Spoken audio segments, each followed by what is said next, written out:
see.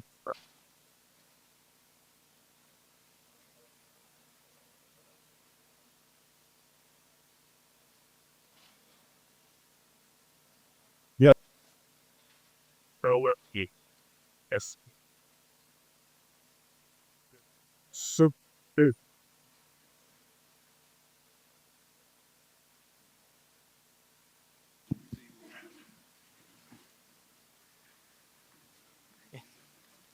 All right, so it's making me really uncomfortable. Thank you. Hello, everyone. Thank you for coming. My name is Marek Tricek. I'm the coordinator for Prague Media Point. So I'm essentially the person that kind of dragged you here, or most of you anyway.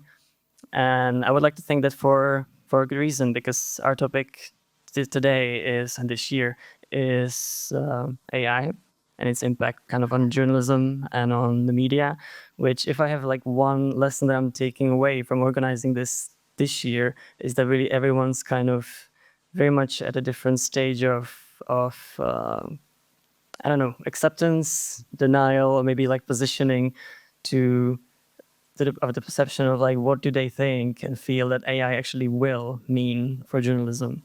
So AI has definitely been the talk of the town. You know, there are different discussions about this kind of the last 2 years very much. And so what we wanted to do this year is to kind of support that discussion. And we hope that by the end of the day, you will leave kind of moved a bit further in the dialogue, kind of within yourself and among yourself as to what AI will mean for your profession, pretty much.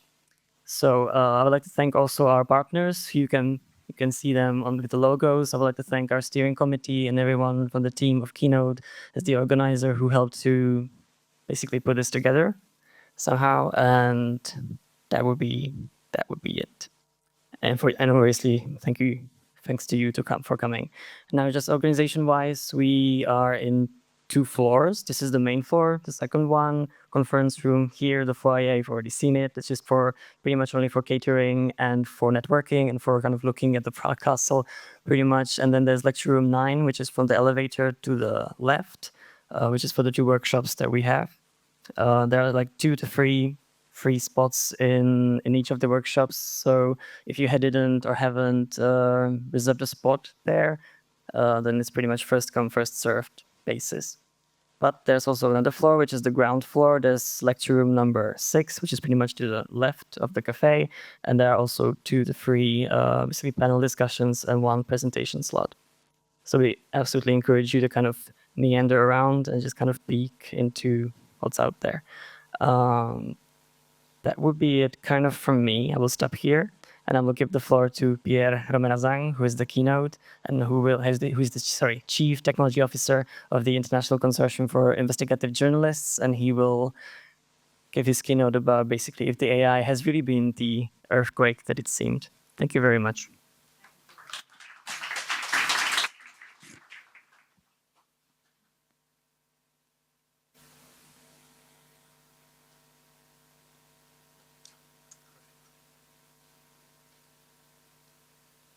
Hey.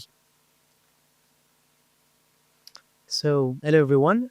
Well, first, thank you for having me today. I have the great honor to start the day, so the big responsibility to warm you up. So I will try to keep this presentation positive, even though AI is not always fun. It's also very impressive. So let's start. So I am Pierre Romera Zhang, and I'm the CTO, Chief of Technology, at the International Consortium of Investigative Journalists. We are an NGO based in DC, so I'm not sure you know us, sorry. We are basically coordinating huge investigations. You might know the Pandora Papers, the Uber files, the China cables. We did a lot of investigation with big brands like that. And the last one that we released last week was the Caspian cabals. And so basically our specialty is to organize large cross-border investigations that are usually based on massive leaks of data. And so if you take a step back from those investigation, you might see something very common. They are all based on technology. It's very important. They wouldn't be possible without cutting edge technology. And so this is why I'm super happy to be here today, because we really are using technology a lot at ICIJ, and I think that AI kind of changed the way we work. And for us, it's a very fascinating topic, even though it's super complex. We really think that it impacted investigative journalism in the whole world. So the big question now is if it was really an earthquake for the whole world, sorry. Is it really something that transformed our profession, that transformed our way to work, or is it just, a buzzword and in 2 or 4 years it's going to be gone? Let's start with a small reminder of what the AI promised us. It was often presented as a technology that was capable of automating big tasks, big thing that we cannot do alone. It's also something that is able to work much faster than us, and that could maybe compete with what newsroom do because, well, it's able to do it by itself. And so very often we are working with huge data lake, with huge amount of data, and maybe AI is part of the solution. But before maybe telling you more about AI, I can just go back 1 second about the great families of AI. So we have this umbrella term, AI means a lot of things. And maybe you use AI since many years, but you are not aware of it. For instance, if you use Google Translate, it's based on machine translation, which is one of the small categories of AI. There are AI everywhere. And one of the most important part in journalism right now is what we call machine learning. It's something that we've been using since many years, and that we tend to use more and more in newsroom. There is one specific part of machine learning that we call supervised learning, which is something that I like a lot, which is basically teaching your models, your algorithm, to do something that you did before. And so I think that supervised learning is something that has limitless possibilities for us.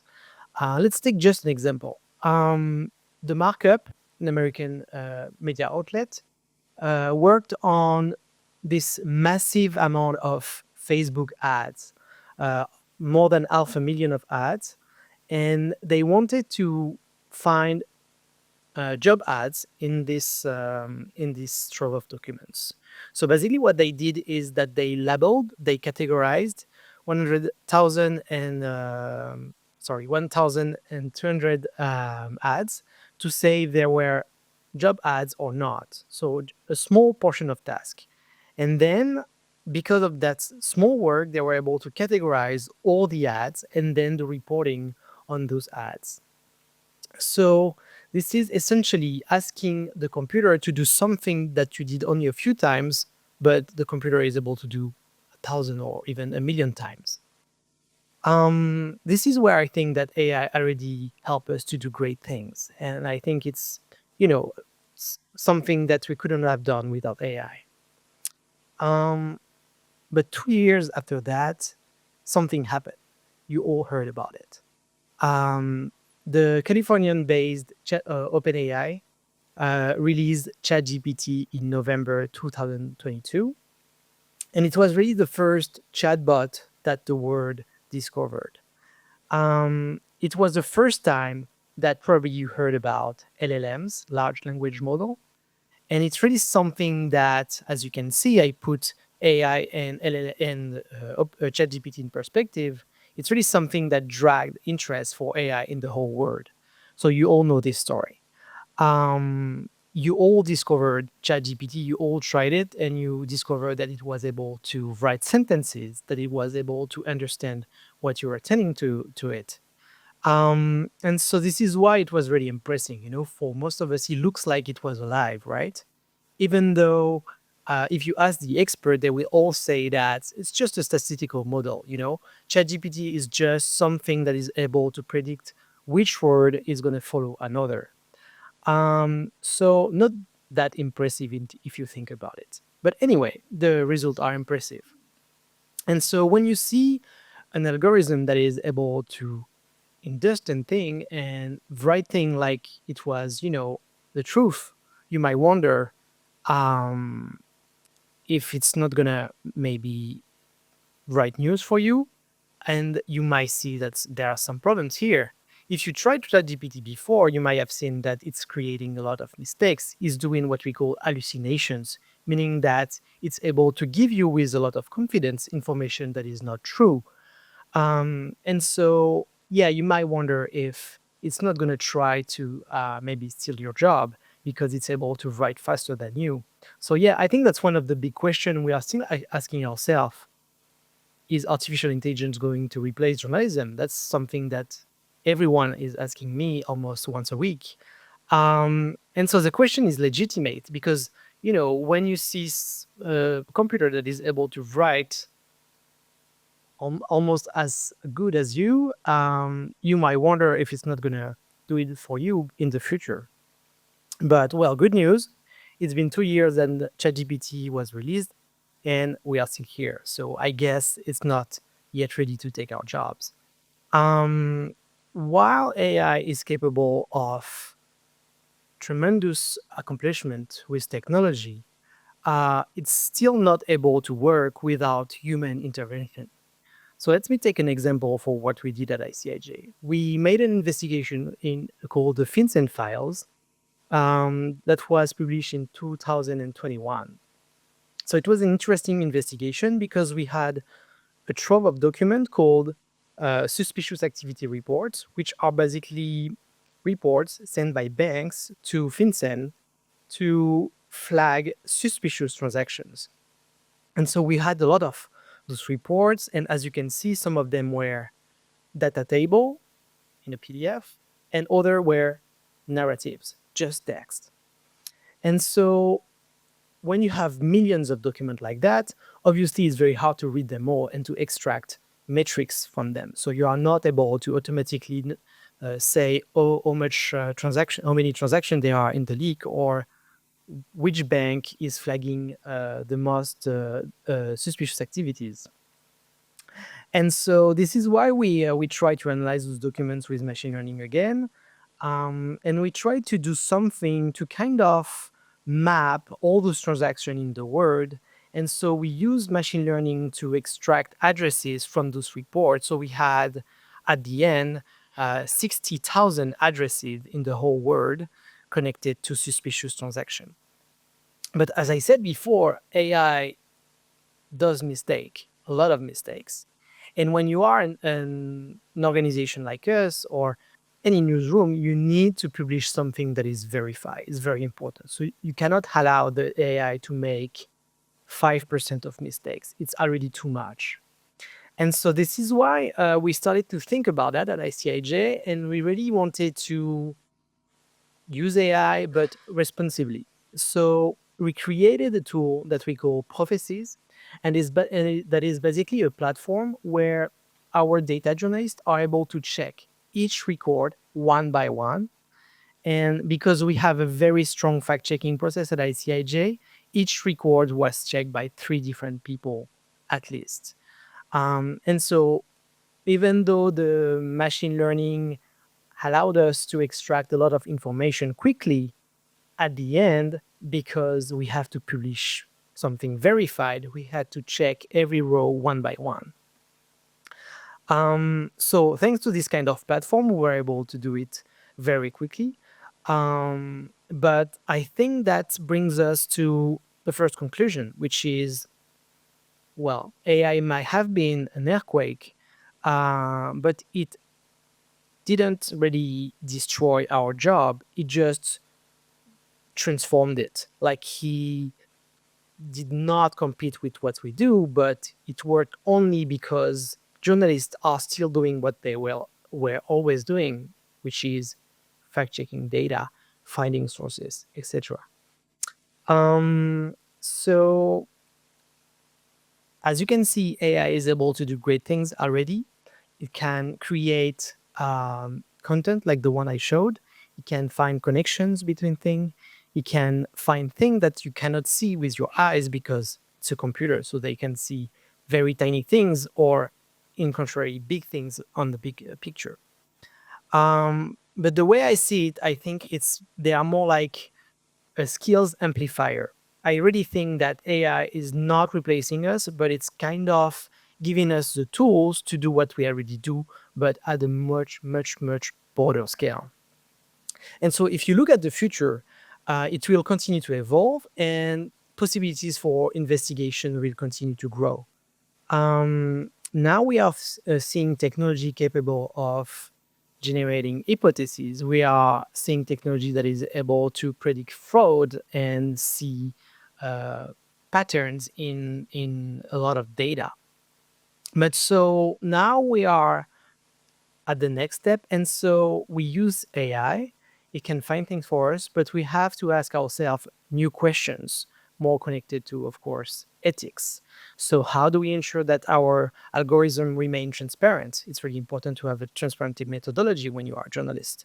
How do we ensure that we prevent bias in the data? Because we know for sure that AI comes with a lot of bias that was inherited from the data it was trained with.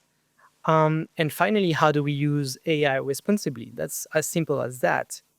And I think that that's a problem we have with many technologies that were adopted in the past. I think that it conflicts a little bit with one of main principle of journalism, which is do not harm. So basically, don't do bad things when you work as a journalist. And in my opinion, there is a certain incompatibility. Let's say you are covering climate change. It wouldn't make sense for you to take the plane every week because, of course, of the consequences. I think we have the same dilemma with AI. We know that ChatGPT use a massive amount of electricity to be created. And every time you do, you ask a question to ChatGPT, it uses 10 times more electricity than doing a Google search, at least. We also know that ChatGPT was trained by Kenyan worker to make it less toxic. And so for hours, this silent workforce analyze data to exclude violent and sexually explicit content. This test can be traumatic for them, and there is absolutely no protection for this kind of workers. So I guess that leads us to an additional reflection, which is, AI is not something magic. It's really something that relies on a lot of data and a huge supply chain of human that scrap the data, analyze the data, clean the data, and at the end, of course, put it into the system. And one of the biggest problems is that most of those data that are analyzed with AI are ingested without the consent of the people who created it. So on this very bright note, I would conclude that it's very difficult to predict what the technology going to be in the future. But I will say that journalists can already delegate a lot of their work to AI. But the big question is, do they really need to do it? Or if they can avoid doing it, maybe they shouldn't use it. Thank you very much.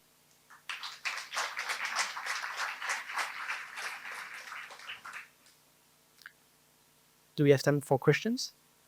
Okay, any questions? And I will be back this afternoon, so you stuck with me the whole day. And this afternoon, I will tell you a bit more about how we use AI, because this was a little bit abstract. Yes. Hello, nice presentation. Thank you for that.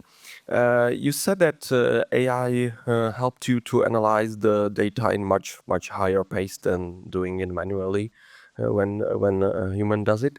But then you said that also then you needed to fact check the data again. And how did you deal with that? Because of course the AI analyzed it a huge amount, and then the fact that in the end, the humans needs to fact check everything, means a big amount of Yeah. work. Absolutely. Yeah. And I'm going to talk about it this afternoon, but there are some situations where it doesn't make sense. You know, you use AI and then you have to read everything. I mean, but there are also cases where you can use AI to help you to speed up the process. And then at the end, you don't necessarily need to verify the result because it's just to help you to find leads in the data. That's also something we do at ICIJ. So I really think that there are basically two categories. The first one is AI that help you to find stories, and then you have to verify the stories yourself. So it's basically a way to navigate massive amount of data. And the second category is AI that helps you to publish new data, like those addresses I told you about.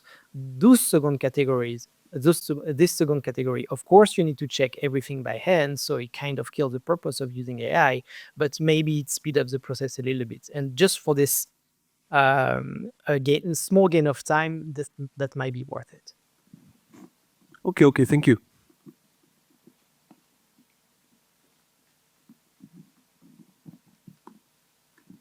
Hi, thank you very much for great presentation. You did present the negative consequences, economic, ecological, and human. I wonder, so what does that mean for you? How do you deal with that, with these dilemmas? I mean, do you think before you start using AI for particular project or investigation? Oh, is it worse that so much damage will be done? Thanks. Yeah. Yeah, well, I ask that question constantly. And to take the example of the plane again, I also ask myself if I really need to do that travel or not before taking the plane.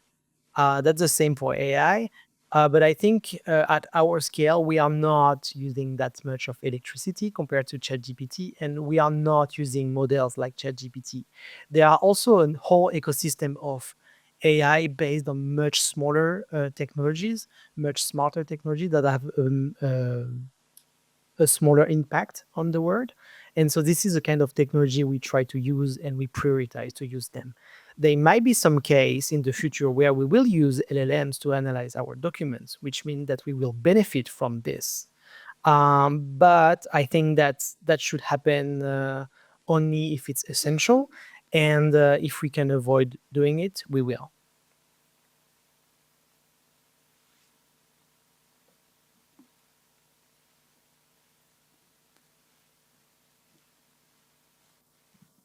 Thank you. Thank you for the great presentation. My question for you is, because from all of the analysis is currently available, the next year will be in the sign of the AI agents. So my questions to you is connected to that. Do you prepare yourself or your organization for the AI agents? Like we saw, I know, Anthropic released computer use 1 month ago, and Microsoft on the Ignite conference also presented the Microsoft Copilot agents, Salesforce also sales agents. So my question to you is, what do you think about that approach? And can the AI agents be useful for this kind of task? Thank you. Yeah, there are reflections regarding the usage of AI agent in newsrooms. So for those who don't know AI agent, they are basically autonomous AI bots, or I don't know how you can call them, but basically AI that can work by itself by analyzing massive amount of data for you. And as opposed to everything I showed, AI agents are really just getting data without any supervision, and they give you a feedback. So in the future, I think we're going to have to use them because we got a lot of data during the last months, and I think we're going to get more and more data in the future. So we were going to reach a point where it's going to be needed, or we're going to miss a lot of stories. But again, I think that there are a lot of limitations to this AI agent, and every time we work with them, we're going to have to really think about how they have been trained, because those AI agents are based on massive amount of data. They are all using LLMs, and LLMs have huge bias. And so, yeah, I would just say that it's something we're going to have to do. and it's going to be sooner than we think. I think it's going to be like in a few months. We're going to have to use them. Yes.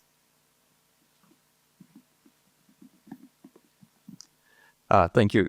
I was just wondering, you mentioned the bad information that has come up. If you could give an example or two of an investigation where this happened, and if you've noticed any trends and where this happens more frequently than others. So yes, I mean, I have an example I'm going to show this afternoon, but maybe I can tell you a little bit more now. So a few years ago, we worked on the implant files, which was an investigation into the medical devices industry. And we had basically reports with incident with those medical reports. And so with those medical devices, sorry.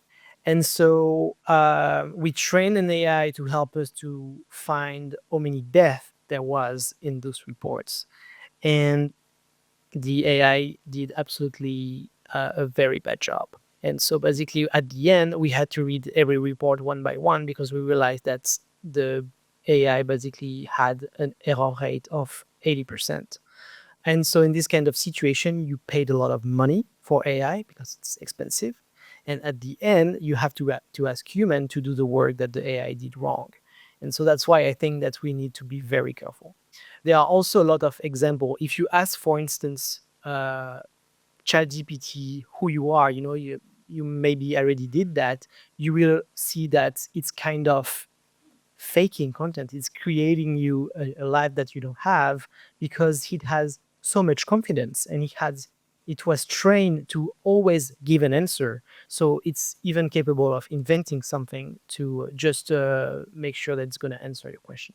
I think there are a lot of examples of people trying to use AI and realizing that it's not working, but most of the time they will just tell you that they used AI and it was great. And I think that we really need to be realistic about it and give you when it didn't work. I can also tell you that for the Pandora paper investigation, for instance, we did a vectorization of the documents, meaning that we converted the document in a format that can be ingested by AI.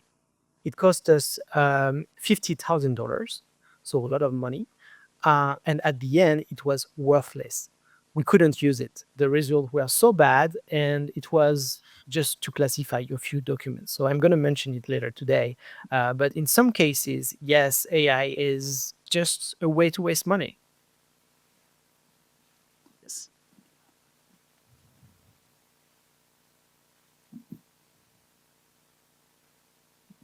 Thanks for wonderful presentation. Milica Pešić, Media Diversity Institute, Great Britain, not EU, sorry. My question is maybe a bit out of what we are talking, but it's not completely. I listened to recently this fantastic series on BBC Radio 4. I strongly recommend. It's called The Coming Storm, and everyone can listen to regardless where you are. It's very much about conspiracy theories, the role of AI. And they're talking in one of the episodes about so-called PDAM. So the index, how the AI can easily become independent from human control. And the percentage, the index is from 10% chances it will become independent in a very near future to 90% chances. The scaring fact is that Elon Musk believes that there are 90% chances it will become independent. So when you do your research, what do you think is the PDAM? So, well, I will check this documentary, so thank you. I really think that at this point, we can make prediction of this, turn point where AI is going to be autonomous and it won't with us. But I think it's kind of beyond our cognitive sense. Our brain is not able to predict this kind of things. Honestly, if like 10 years ago you would have asked me this question, I would have said this is impossible. That's never gonna happen. But now I'm not sure, And I would say that that might happen certainly in 5 years, 10 years. I don't know. It's the scary thing with AI is the fact that now when we are training models, we see that they are doing things that we cannot understand. They are able to give you a result, and then we are not able to explain how this result was given. This is what we call the black box effect. And I think that's something really scary.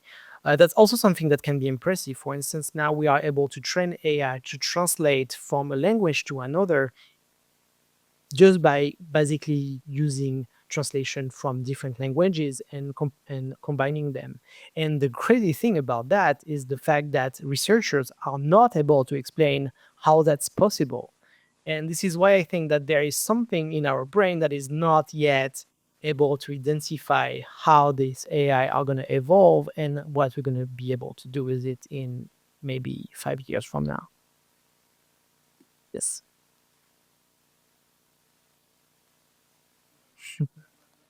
Thank you. Brief question. Okay. Thank you for this insightful communication. My name is Mohamed Ben Abid. I'm from Université Mohammed VI Polytechnique, Morocco.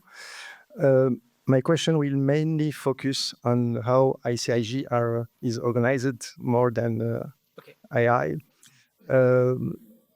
Do you rely mainly on your core competencies as journalist or as a data journalist, or do you get help from computer science profile?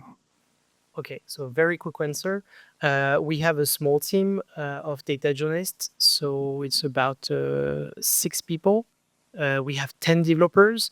A very small portion of those people are working on AI right now, and we are trying to build partnership with universities, in fact, to kind of work on those issues.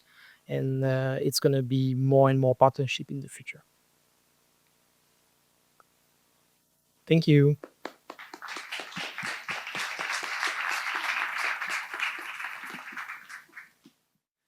Good morning. So I am Gigi. Well, my name is Graham. That's my professional name. I prefer to go by Gigi. And I say that now because this is a great size of a conference this year, and there's no reason for us to be overly formal.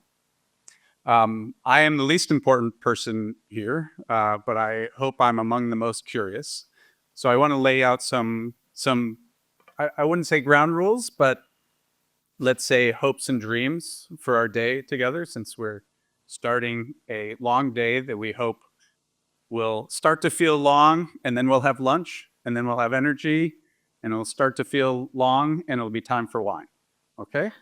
So we have a plan, but the plan has some flexibility to it. Who has been to Media Point before?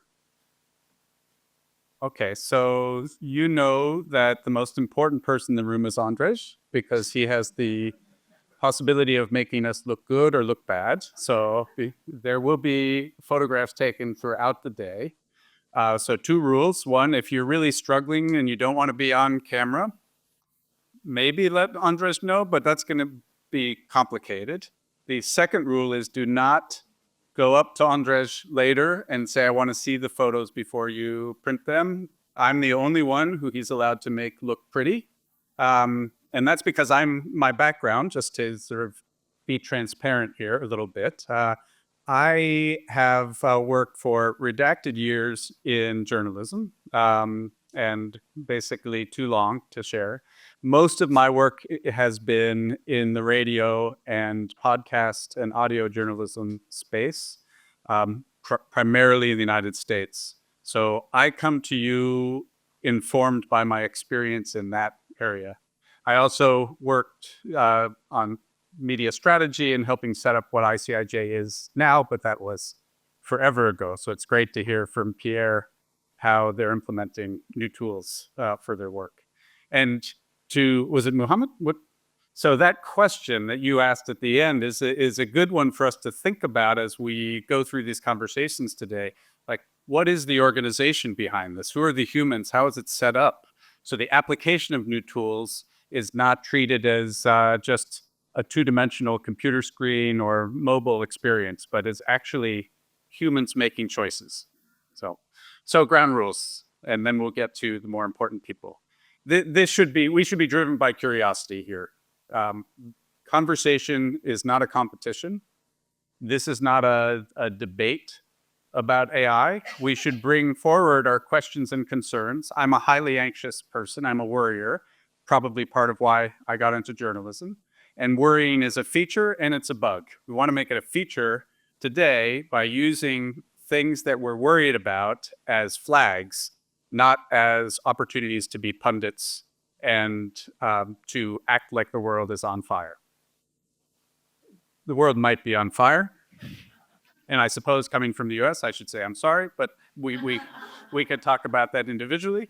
But also my background is I spent most of the last year in Bulgaria realizing how little I know about the world. So I've spent a lot of time in this region and learning by being in places that make me uncomfortable. So be uncomfortable today.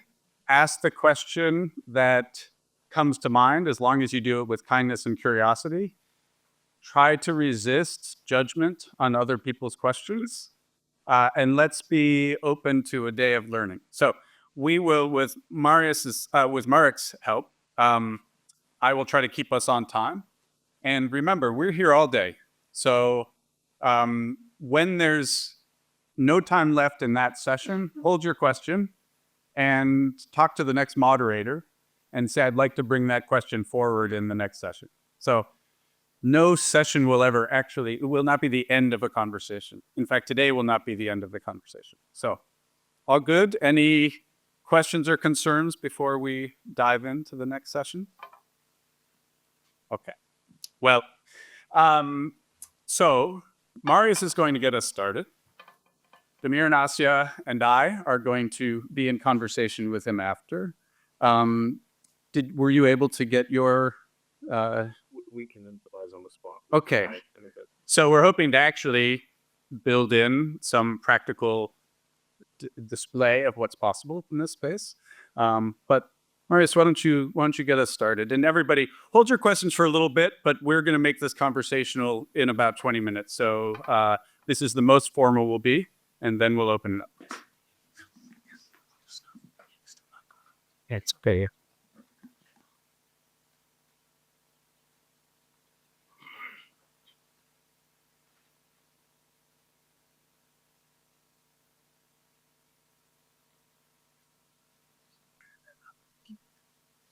Okay, good morning. Thank you very much for the introduction. It's great to be here. In fact, I'm Marius Dragomir. I'm the director of a center called the Media and Journalism Research Center. We are based at the University of Santiago de Compostela, a very nice place, northwest of Spain. Anytime I welcome you visiting. It's great to be there. But also, I'm glad to be here because I have a lot of connections with this region. In fact, in my previous life, I spent almost 10 years in Prague. I used to work here for Radio Free Europe, for a number of magazines. And then I spent some time in Budapest with the Central European University until the Prime Minister of the country kicked us out to Vienna. So we have a lot of work that we still do in Central Eastern Europe. And today I'm just going to share with you some of the work, the research that we do around AI-related issues.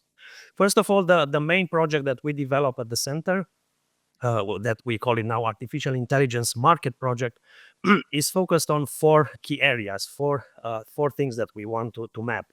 First of all, we are trying to identify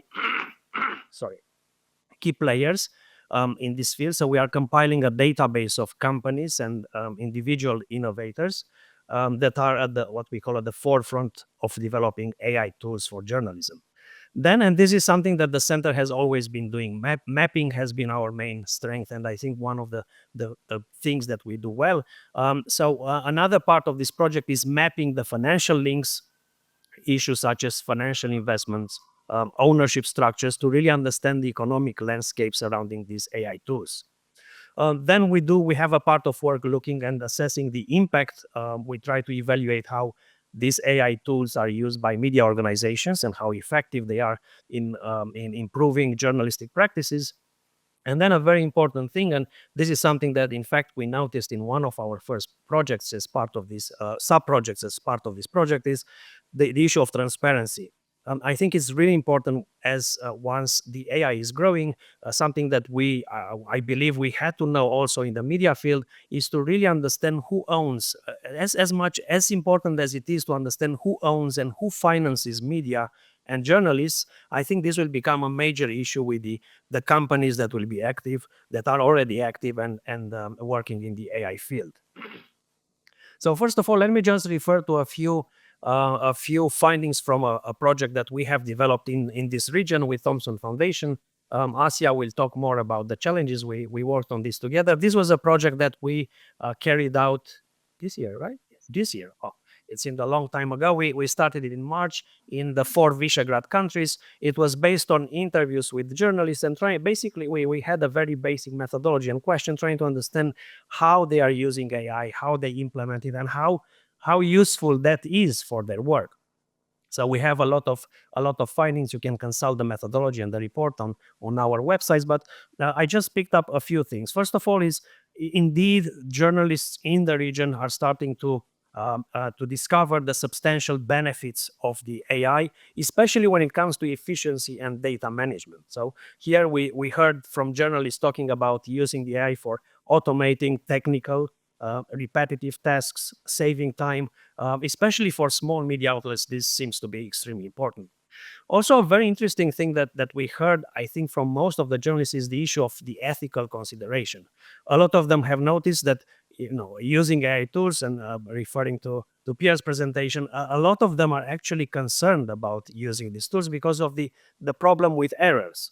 And we are in a region where, in fact, disinformation and the very badly and captured journalism is a major issue. So this is very important. I think this is very relevant for the discussion that we have on this topic in the region.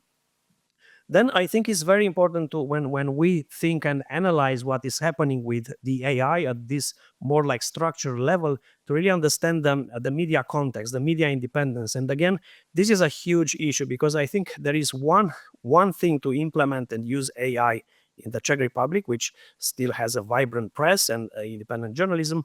And another thing is to do it in Hungary, where you have the majority of the media outlets captured by the government. And then again, I will get back to this issue of transparency. Major leading newsrooms are discovering the AI's role in content creation. However, very few of them actually think about making that transparent, basically telling readers, we used AI in this product. And it seems sometimes in the interviews that we had, I'm laughing because they seem surprised that they have to do that. Why do we have to tell people that we use these technologies? Because we use computers for 20 years and we didn't tell readers that we use computers. But this is an interesting, I think, mindset related issue that I think we have to keep in mind and discuss. But let's take a step back and think about the bigger picture. And this is something that I think when we talk about the AI and how it's going to help, how it is helping journalism and the media, I think we have to think about where the information is coming from, because the picture is not as simple as it used to be 30 years ago. We have an open space with lots of people communicating and producing all kinds of content. I'm referring here to another project that we started at the center, which is about the clash of propaganda narratives. And of course, we have today propaganda narratives coming from all spaces. I'm sure you are very familiar with the Russian propaganda focused on instilling this geopolitical relativism.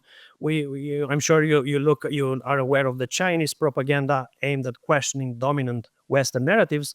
But of course, there is a certain American propaganda, especially in our region and other regions. There is a EU propaganda focused and obsessed with the disinformation and tracking the sources of this information. So this is, at the end of the day, information that actually is coming into our space that we consume and sometimes that we embed in the media. In fact, a lot of this information is in the media that you all consume.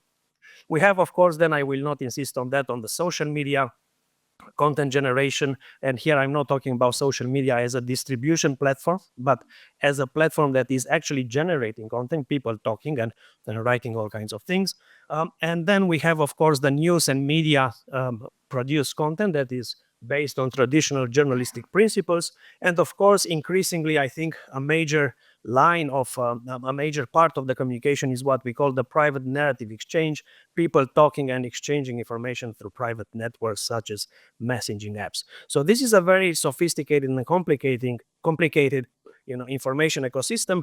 And increasingly, I think the question here is how much space does journalism actually take in that? And I think if we don't have the answer, the final answer to that, but journalism is increasingly, the space for journalism is shrinking quite badly. And thinking about the recent election in Romania last week ago, lots of all the parties in the country, they spend lots of money on the media.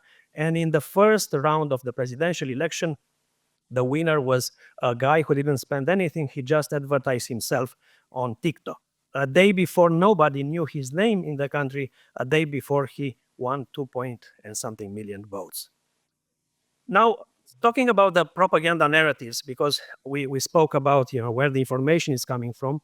This is again from the study that we have done with Thomson Reuters, Thomson Foundation, and here we had a question about what is the source of propaganda narratives, and we have the 4 countries that we analyzed: the Czech Republic, the journalist mentioned daily newspapers, chain emails, politicians, social networks. In Hungary, we have the ruling political party and far-right politicians, but also state media and private pro-government media. In Poland, politicians, social media, Slovakia, politicians. Anyways, there are lots of things to discuss here, and I think every of these responses is very, very interesting to look at and to analyze. But what is really repeating here is that one of the main sources of disinformation and propaganda are the political class and the governments. And this is something not new, we know that, but I think when we talk about that and analyze, again, we are in a session where we talk about the impact of AI on journalism. A lot of the disinformation and the wrong information is coming from governments, those who have the power and the public resources actually to do whatever they want. And I think this has very serious implications for the use of AI in the future. Finally, talking about transparency, I refer here to another project that we are doing, and this was a study that we published, in fact, a month ago. Our researcher, Sydney Martin, she took 100 AI companies that offer tools to the media and journalists, and she analyzed them to try to understand how transparent they are in the public field. We have a methodology there with a number of variables, and basically what she tried to understand is how transparent these companies are by looking at how much information they disclose. And I think we have 3 categories here. One is adequately transparent, somewhat transparent, and not transparent. And when you look at that, the picture again is quite worrying. There are lots of findings from this study. I just chose a few. 33% of the AI tool companies analyzed could be considered to have adequate transparency, which is, I think, quite little. Of course, you have to look where these companies are coming from and what they are doing, but I think this is a bit worrying. 48 out of the 100 companies had a list of investors available.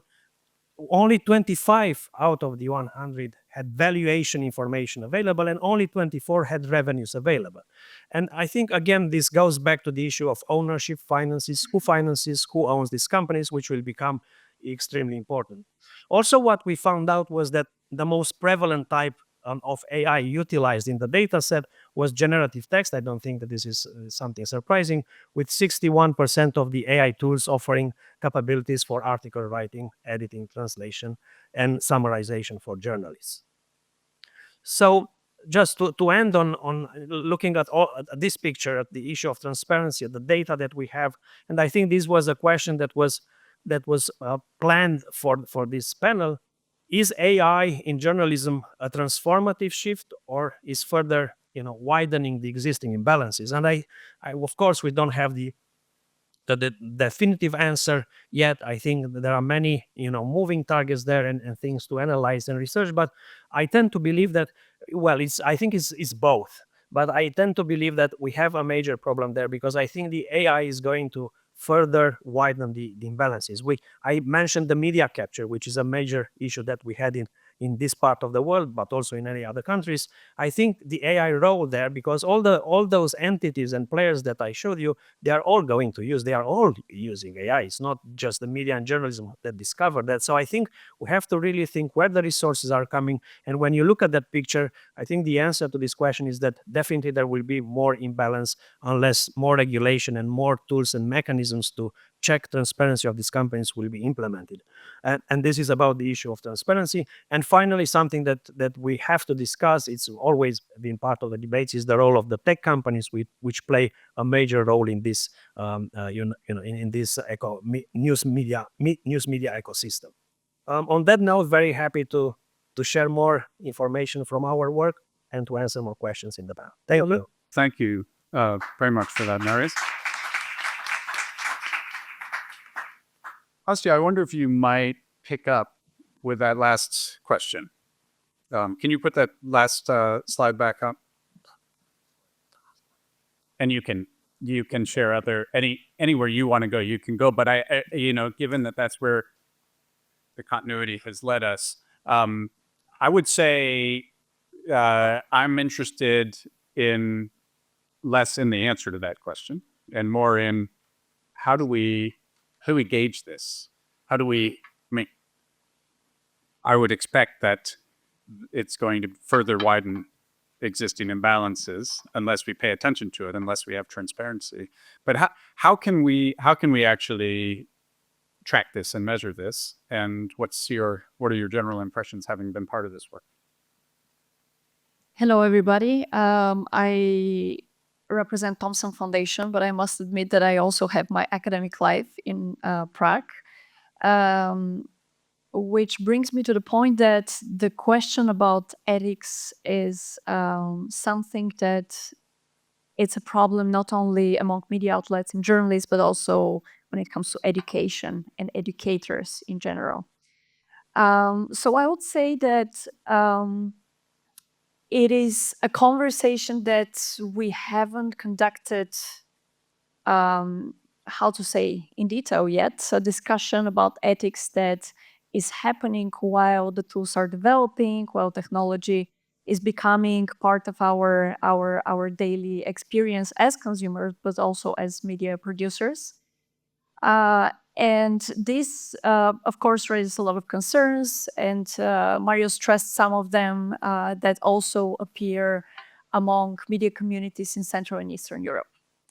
So I would say that we still have dilemmas that we haven't resolved, but we are rushing to implement, we are rushing to support. And I must also mention a recent experience I had as a media developer.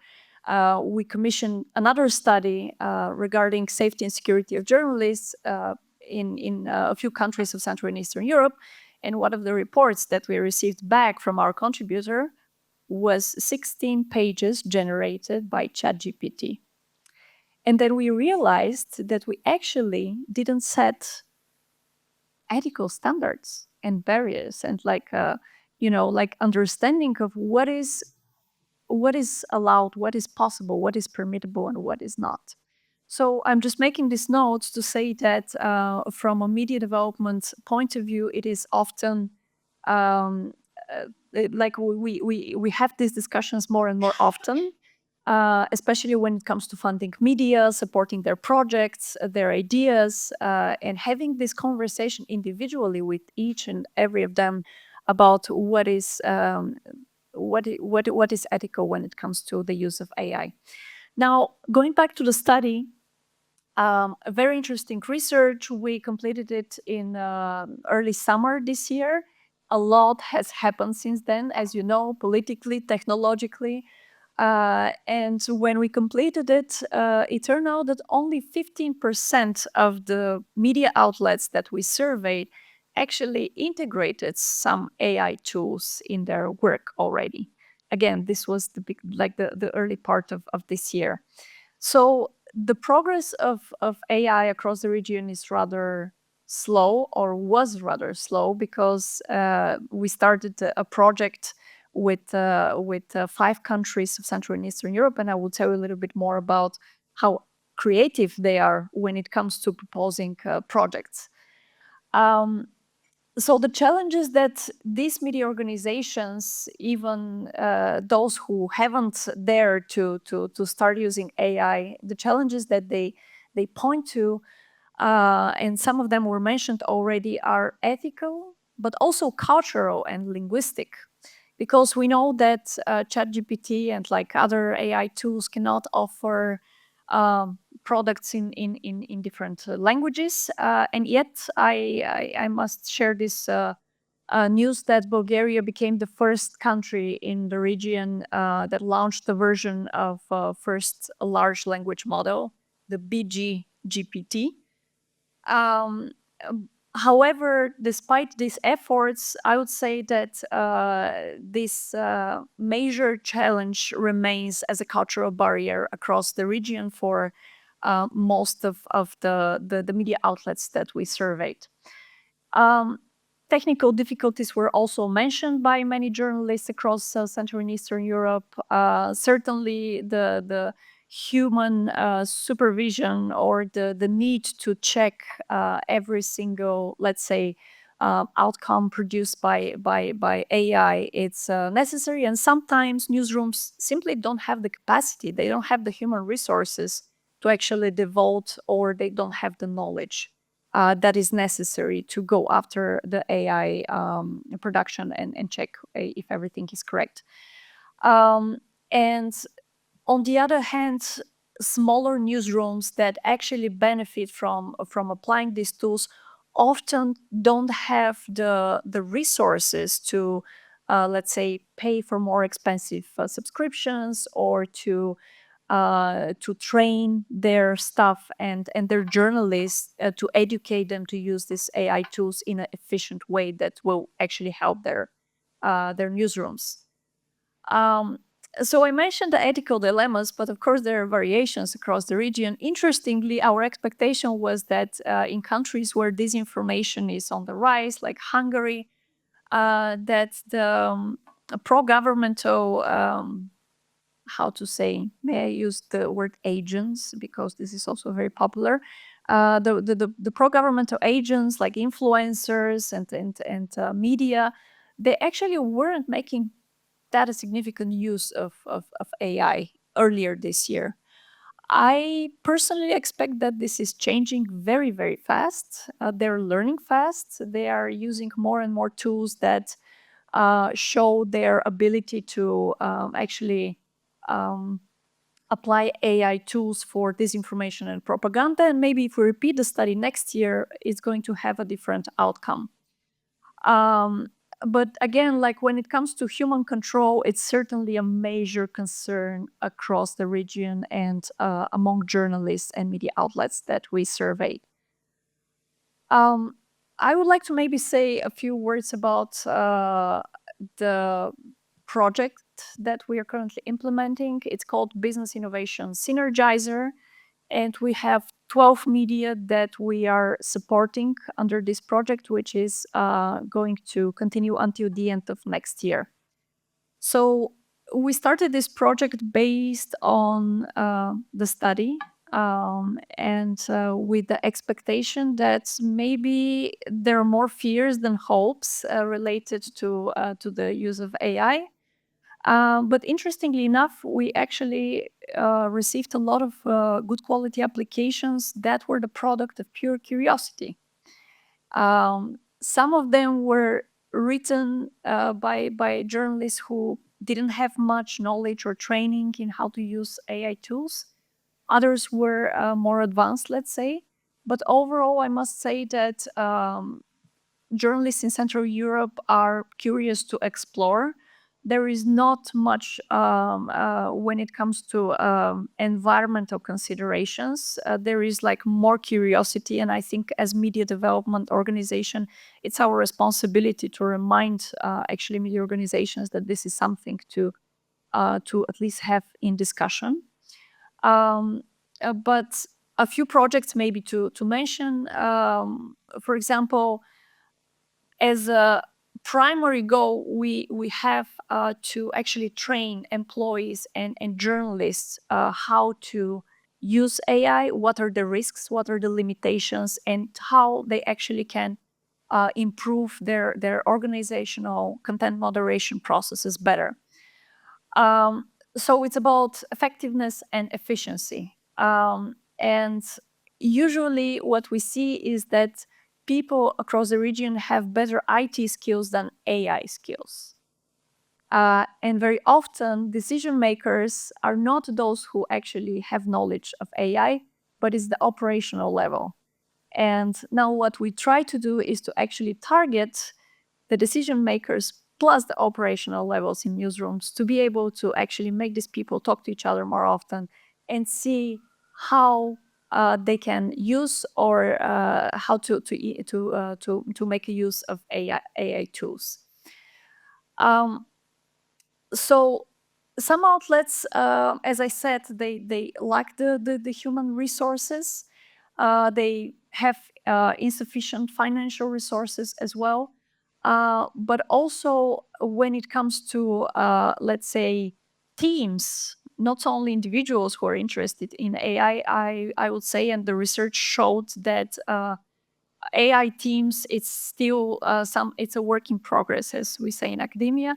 It's something that especially mid-size and larger size newsrooms are still developing. Small size newsrooms don't have the capacity to develop these teams yet. So our programs provide grants for media organizations that would like to use ethically AI technologies. Mentorship, we have like teams of mentors who actually support media organizations throughout the process. And as I said, we also organize masterclasses for decision makers together with their operational level colleagues who can actually benefit from knowledge related to AI. Mentioning 3 projects very quickly. Interesting hate speech content moderation. It's one interesting project that we're implementing in Slovakia. Enhanced readership engagement. Other media want to use AI to summarize, let's say, information on topics that they write on, and also to have assistance when it comes to editing or to optimize some processes in newsrooms. I'm going to stop here. Great, yeah. Thank you. Thanks, Asya. We'll turn now to Damir. I just want to name a couple of things that we hope, if we have time in this session, to come back to. So I'm interested in what drives when you have a surge in interest, like if you have a sense of what's driving these organizations. And then one of the themes, the key theme to how we do MediaPoint is to elevate what's working, right? So we look at some things, despite all of the challenges, despite what the trends are, that might be signs, or I like to use the phrase positive deviance, right? So everybody's doing one thing, but this is some place that's doing something different and it's having some positive effects. So there are no complete successes at this stage, right? Things are in process. But so I'm thinking about those two, just naming, if we can get back to those. And I know that you have some things to say about this too, Marius. So Damir, now you can bring, you're not speaking for your company, your little startup, Google, but really you bring the perspective from a platform, and also if we think about it as a connector, right, between journalists and business opportunities. So I know I think having your demonstration will be really good because we have a mix of experience with this. So being able to have a use case, even if it's 2 minutes, is helpful. But before we do that, I want to give you a chance to give your impressions of what we've heard so far. Hopefully it'll work out, the demo. So I represent the news partnerships team at Google, and we work with, or we have the privilege to work with news publishers across Central Europe. And I think the question of balance and imbalance is a very important one. If I look back maybe 1, 2, 3 years, the opportunities for news publishers to use AI solutions for example, hate speech, moderation you mentioned. Finding a solution to that would be only for the biggest news publishers, the ones that actually have the resources, so the 1% of news publishers. Something like that would cost, 600,000-700,000 euros of developer time. When I think about, or what I see now is that this is actually far more accessible to the smaller ones as well. So in that regard, I think that the imbalance is decreasing, because that type of project now would cost, 100,000, which is, of course, as Pierre was saying, that is money that newsrooms don't have, most of them. But the trend is going in that direction. Google's approach here is to enhance journalism and not replace it by any means. So we are trying to play a responsible role and a constructive role to create tools and offer trainings that can actually help, not to make it a necessity, as Pierre said, if it's needed, so that it is available. And we have, which I think is very important, because the theme of cost, we have the advantage of being able to offer tools which are free of charge for processing large amounts of information, as was mentioned, which I think is a huge plus. And even the smallest newsrooms with 4 or 5 people can now think about, how do I make a podcast, for example, because it's much more accessible. To summarize, the mission we try to play is trying to enhance and support and not replace, because if anything, editorial oversight might be even more necessary than before, just because of the ease of producing news nowadays. Do you have any best case? You don't have to name names, but I'd love to hear an example of a small operation that you find has been able to extend their capacity in this last year. Yeah, I have a few examples. So some of them I might name, some of them I might not, because they're just not public yet. But and I'll be kind of jumping all over the place. But some publishers have realized that there's a huge interest in the weather as a topic. So they were able to leverage AI to create information on a daily basis about the weather, because this is what their users wanted, and this is something that they were able to monetize to be sustainable. This is something that was used with easily accessible AI technology.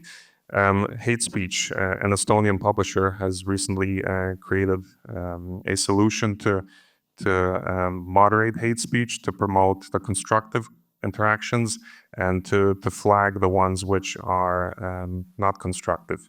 And this is seeing a huge success, because first of all, they don't need to invest so much time in moderation. It's a huge cost.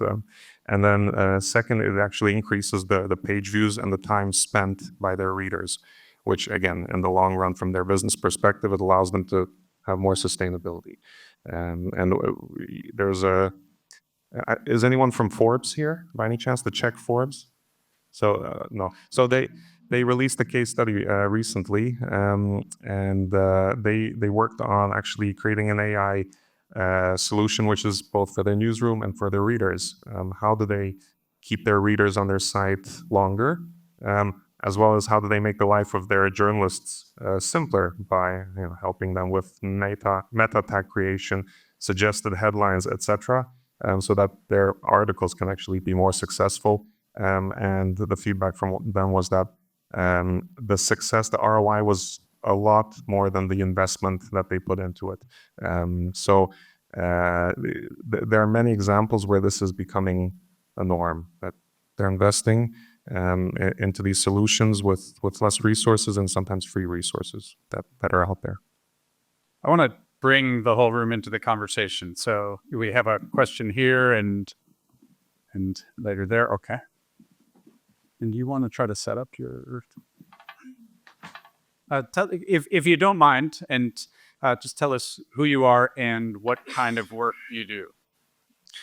Okay, good morning. I'm Andy. So I just finished my Munis Journalism master's program in Prague, but I am a freelance journalist, and I used to work in the Philippines and in China as a journalist. My question will be for the panel. So I think there are a very few sessions on AI in journalism that involve Gen Z like people, and we are talking about AI, and this is kind of, I would say, the language of Gen Z. So I am curious about whether you have involved Gen Z journalists in particular in your research, and in what ways can Gen Z journalists can participate in this decision making? Because I mean, like, this will be their problem in, let's say, the next 5 years. Well, there will be some good sessions today led by people. I'm done with signifiers. I think it's dangerous in journalism, and yet for academics, it's probably important. But so today's a good day for these conversations, but why not get started now? Do you want to start with that? Yeah, sure. No, we worked only with very old people here.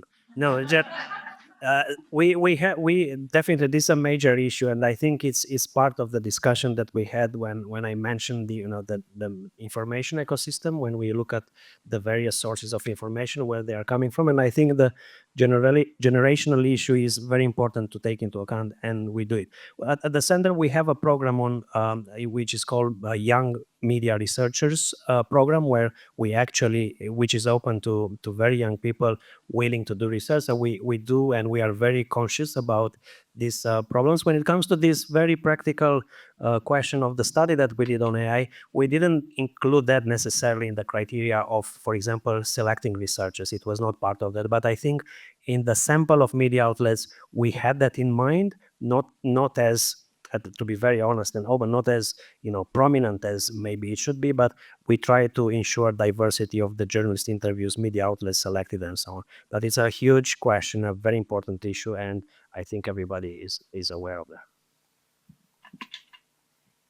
I think it came very organically in the applications for the program that we set after the study, because part of the applications were specifically focusing on how to involve Gen Z, how to create content for Gen Z. And it's certainly something that it appeared, as I said, in a very organic way. So it wasn't like something that we had to social engineer and like specifically target. Mohammed?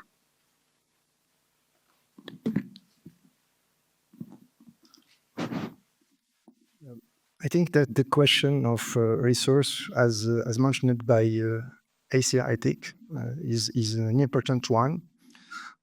I would like to say that the question of business model in crisis in a lot of countries, included mine, is an important issue. So my question to the panelists, how to deal with it in this case? How to deal with the business model challenges in The general? crisis of business model in this case.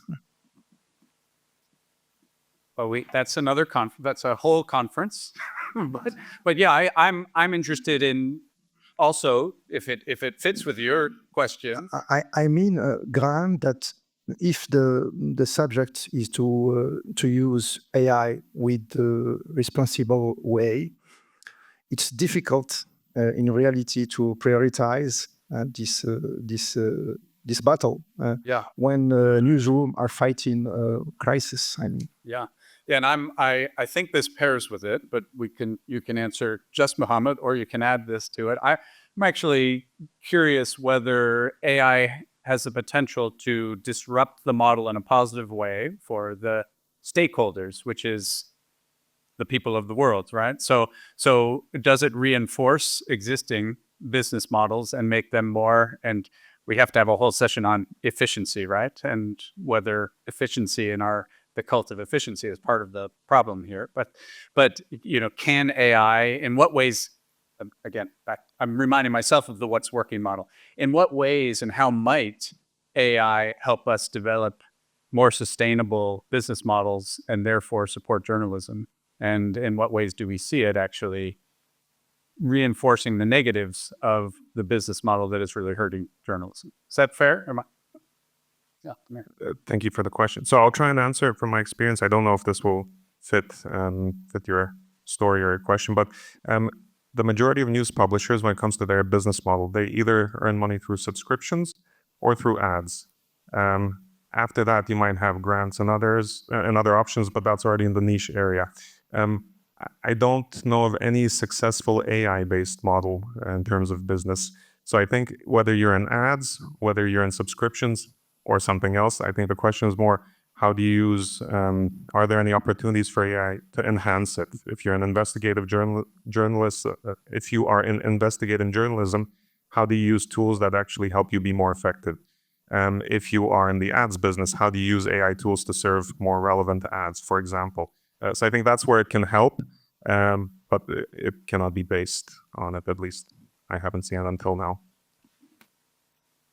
Do you want to do your, show us? Sure. We can try. So we didn't rehearse. Horizontal. Okay, sure. So maybe by show of hands, how many people have used or know of Notebook LM? 1, 2, 3, 4. Okay, not so much. So thank you. So this is by far the tool which gets the most positive and enthusiastic responses from news publishers that I've heard of lately. Notebook LM is essentially a tool to understand your information. So if you are an independent journalist or you work with your colleagues in the newsroom, this can be the tool where you actually work together on it. So a few days ago, or yesterday actually, I was thinking that I need to read through the research paper that Marius published in Austria. And it's a 20-page document. And it's very detailed and it's very heavy. And I realized maybe I need some help. So what I did is I uploaded it here, the AI research paper. And I realized maybe I want to start with a summary. So, I saw a summary here. It created a summary for me. Then I realized I want to actually ask some questions. So, I don't know, we can try something out. Again, unrehearsed. How important are ethics for newsrooms? And what it should do is it should not create an answer for you, but it should actually go through the information you're working with and summarize what's happening and find citations. So what many, and this is not just newsrooms, but also business leaders, they're using this so they actually can document all of their notes, all of their actual physical notebooks, and they can always revert back to what's happening, whether it's audio notes, whether it's physical notes. You can upload documents. And you can actually go back to see the citations to help you with it. And then yesterday when I was thinking, maybe there's a cool format that I could use to actually listen to this in more detail while I'm doing something. And there's an interesting new feature called audio overlay. I'll try it. Let's see if it works. Hey everyone, and welcome back for another deep dive with us. Today, we're going to be talking about AI in journalism. A hot topic for sure. Absolutely. And we had a ton of requests from you all to dig into this, and you even sent over some fascinating research. Yeah. So the one that really stood out is this paper from the Media and Journalism Research Center. Okay. It's called Control Beyond Code, Ownership and Financial Insights of AI Used in Journalism. So I won't annoy you too much longer, but there's this feature which is actually helpful just to play around with the formats. What I've heard news publishers do is they use this to create podcast outlines, to create ideas. Again, this is for the small ones that don't have the resources of a studio and high-tech equipment that you needed 1, 2, 3 years ago, but they can actually use this to get ideas and to explore new formats, and then going back to the idea, what is your business model and how do you support it? Is it, what type of new format does this help you? So I just wanted to show that tools such as this one are actually quite helpful, and the vast majority, just like in this room, and you all are media professionals, it's not very known. But the ones that do use it, they kind of become power users. So please, if you have time, feel free and log into Notebook LM, play around, try it out. It might not be the solution to all your problems, but it can assist and it can possibly enhance your work. Well, because of time, we're going to wrap up with a few closing questions from each of you, like what you're thinking about now, stepping into the rest of the day. And I just would urge all of you, this has been very much an introduction and a setup for the day's conversation. I'm an audio producer, and from our world, we know in the US at least, and in Europe, the 3-act structure is a good way to help people learn. And so the first act is always, where the heck are we now? You have to start in a known space. So I hope what this has done is given us all kind of we're all starting from the same place, whether it's Hobbit Town or Tatooine or whatever you want to take from fantasy and mythology. But so we're all in kind of the same place, but maybe let's go this order. And Asya, like final thoughts for now and questions moving into the day, or a guiding question that you're going to take with you into other conversations from this conversation. Well, I certainly would like to experiment with this tool because I think it's very useful to explore things through your curiosity, as you said. I'm taking the need for a further conversation about ethics. I think we started it.